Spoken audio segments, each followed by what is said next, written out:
Mr. Speaker, our colleagues, under 824 to raise a motion for a second to raise a motion on urgent need for the House to authorize the issuance of warrant of arrest against any person or head of organization that failed to appear or honor invitations to investigative hearings before any committee of the House of Representatives.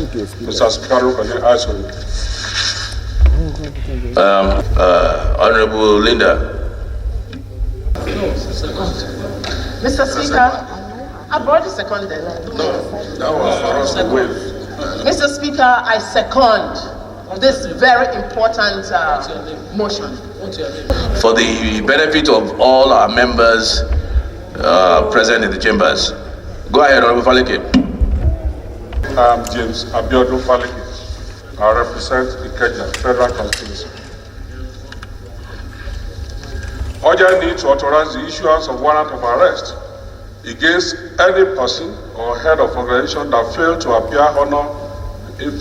or honor invitations to investigate hearings before any committee of the House of Representatives. The House knows the precarious economic situation Nigeria currently finds herself, heightened by the global economic recession, driven in part by the coronavirus pandemic and the unfortunate crash in international oil prices. The House further knows that the current price of crude oil in the international market is below $29 per barrel, approximately 50% down from the budgetary projection of $57 per barrel. Concerned at the continued dependence on oil revenue to fund the programs and projects of government is not sustainable, and worried that the existing corporate tax revenue leakages are hindering the diversification of the nation's revenue base. The House observed huge revenue leakages over $30 billion attributable to corporations who systematically evade the remittance of their corporate taxes, despite public declarations of exorbitant revenues and profits. The House, at the sitting of 5th March 2020, acting in line with the provisions of Section 62, 88, and 89 of the Constitution, empowered via a resolution its committees of finance, banking, and currency, with assistance from banking and currencies, with assistance from other relevant government agencies, to conduct in-depth investigative hearings into all incidences of corporate tax revenue leakages. The sole objectives of these investigations, honorable colleagues, by the House is to ensure that Nigeria's tax regime remains fair and competitive, and expected tax revenue paid by any organization and or individual is paid appropriately and accordingly to the government treasury. The Committee of Finance, Banking and Currency, in furtherance of its obligations as directed by the House, issued letters of invitations to various corporations to submit documents of their full compliance with the laws of the Federation. The House is amazed that some of these corporations, particularly the telecom operators, under the agencies of the Incorporated Trustees of Association of Licensed Telecommunications Operators of Nigeria, upon the receipt of letters of invitation, chose instead to file cases in court. The House notes a judgment in favor of National Assembly was delivered on the 13th of March 2020 by Her Lordship BFM Iyako J, which reiterated that National Assembly is empowered by sections 88-89 of the Constitution to invite any persons for investigative purposes. The House is aware that the 30 billion tax revenue leakage is based solely on documented evidence. This is not fishing expedition or an attempt to harass any law-abiding entities. Complying with our letters of invitation will afford any persons or organizations the opportunity to challenge any false allegations. The House resolves to invoke sections 89(1)(d) and 2 of the 99 Constitution of the Federal Republic of Nigeria as amended, which states entirely, I quote, to issue a warrant to compel the attendance of any person who, after having been summoned to attend, fails, refuses, or neglects to do so, and does not excuse such failure, refusal, or neglect to satisfaction of the House or the committee in question, and to order him to pay all costs which may have been occasioned in compelling his attendance or by reason of his failure, refusal, or neglect to obey summons, and also to impose such fines as may be prescribed by any failure, refusal, or neglect, and any fine so imposed shall be recoverable in the same manner as a fine imposed by a court of law. I want to inform Nigerians that even when we generate this money and we appropriate, and those people will have get the powers to manage the money.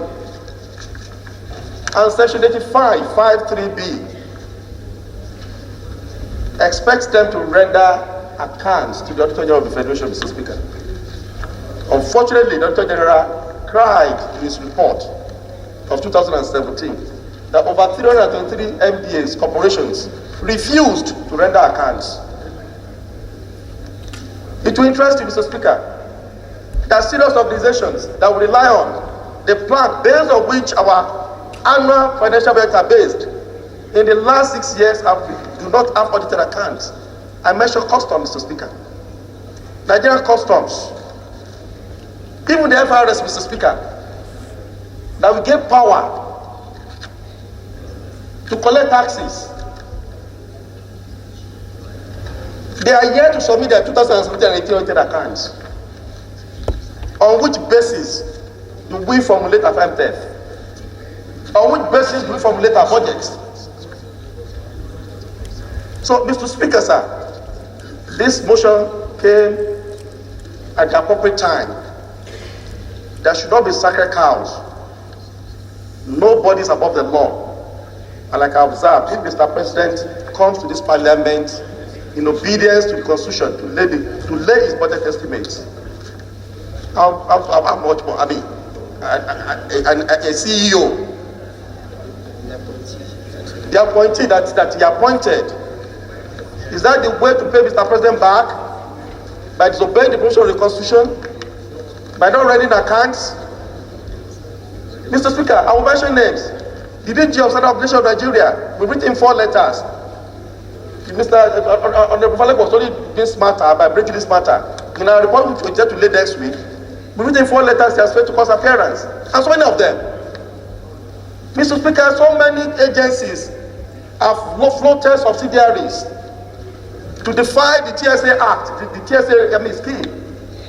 We all resolved that, okay, everyone should bank with under TSA, so that from the window we can see the true financial position of this country. You see all sorts of schemes. People floating subsidiary companies and now bank with commercial banks. How many of us are aware there are over 15 subsidiaries under CBN? How many of us are aware there are over 18 subsidiaries under NPC? Even some agencies, you ask Auditor General, he doesn't even know they exist. Some will also come to tell us that they are not government agency, and we ask them, remove the veil, who owns you? You find out it is government. So, Mr. Speaker, this motion is apt, it's necessary, it's important, and I want to commend the brains behind this motion. It is timely because it revolves around our tax system, Mr. Speaker. And there is no better time, Mr. Speaker, than now for us to talk about the evasion of taxes by these corporations. Mr. Speaker, as you know, the budget for 2020 was based on $57 per barrel. Today, the price of crude is $25 per barrel, and the budget has been reduced by 1.5 trillion. We do not know if the price of crude is going to go down, Mr. Speaker. And then, of course, it will be much lower than that.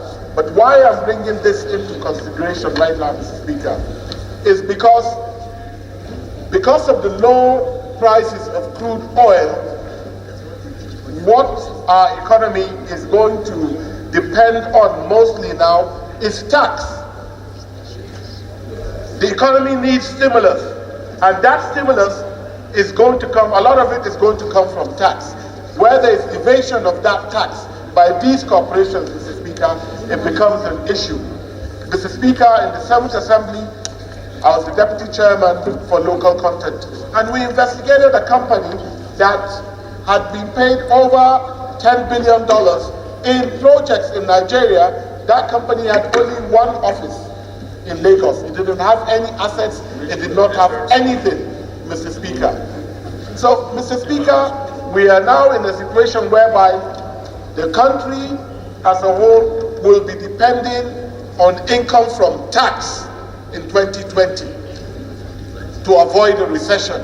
So I believe this motion is timely, and Mr. Speaker, I urge every single member in this chamber to support this motion. I thank you very much, Mr. Speaker. Honorable Linda. Excellent job. I will have ordinarily, you don't need this motion to evoke those relevant positions of the Constitution. But for emphasis and for others to know, I think it's important that we debate this matter, though it's investigative. I mean, by procedure, investigative hearing are not normally supposed to be subject to intensive discussion. Mr. Speaker, it is funny that when those companies were seeking for registration, they came as individuals. Individuals as a corporate company, individuals as persons, to go to Corporate Affairs Commission to seek for registration of their various companies. Now it comes to the issue of remitting what is supposed to be partly what should go to the services of our nation. They want to come as an association to say, no, we will not come to National Assembly, we will not be held accountable because they have called what is called an illegal, as far as I'm concerned, association. This should not be encouraged, it should not be allowed, we should do our work. And I'm saying, for emphasis, Mr. Speaker, that such lawyers, if there are emphasis, if there are provisions, for them to be sanctioned, you are seeing your country, it's only in Nigeria that this nonsense that will happen. Every nation in the world today is trying to live up to its own responsibility to ensure every dime is being brought into the system because of the corona impact on the various levels of the economy. Unfortunately, Nigerians who are supposed to help the system work are the ones who want to sabotage. I want to say thank you to this chairman, and we should encourage, Mr. Speaker, we should not waste time to invoke the necessary provisions of the Constitution. And I want to employ on the security apparatus that when such orders are given, they must comply. Failure to do that, we would find them complacent and would take them as associates as far as I'm concerned. And economic sabotage, all over, I think the highest punishment should be death penalty. Thank you very much, sir. It's important for Nigerians to realize that payment of tax is a moral obligation. When organizations are invited, they should understand that nobody is witch hunting them, that nobody is looking at all their operations. When we invite them, it's mostly restricted to the issue of payment of taxes. And it's important as a country that we look at various ways of getting revenue, because we know the situation we are right now. The fact that we are reliant on oil is a big issue, and that's why we have to look in inputs. And that's one of the reasons we are looking at this. Every organization, every individual has a moral obligation to pay tax to the country. So I think it's very important that when they are invited, they must answer the parliament. Of course, we have the constitutional backing to do so. We also have a judicial precedent to also do so. So, Mr. Speaker, I support this motion wholly, and we should have the power, because we do have the power anyway, to issue warrants of arrest to heads of organizations that flout the law of the land, that do not pay taxes. Because if you don't pay tax, where in the world or how in the world are we going to run this country? So, Mr. Speaker, I support this motion, and I of course urge members to support this motion, because this is very important, not just to the committees involved, but to all the committees in the House. Thank you so much, Mr. Speaker. Honorable colleagues, our democracy rests on a tripod: the executive, the judiciary, and the legislature. And each one, particularly the legislature, has the power to summon. And if organizations can adhere to the summons of the judiciary, of the executive, there is no reason why they should not succumb or bow to the majesty of our democracy by obeying the summons of the House. And it is for this reason that of all the three arms of government, the one the framers of the Constitution deemed fit to expressly provide for the power of arrest, power of summons in the Constitution is the legislature.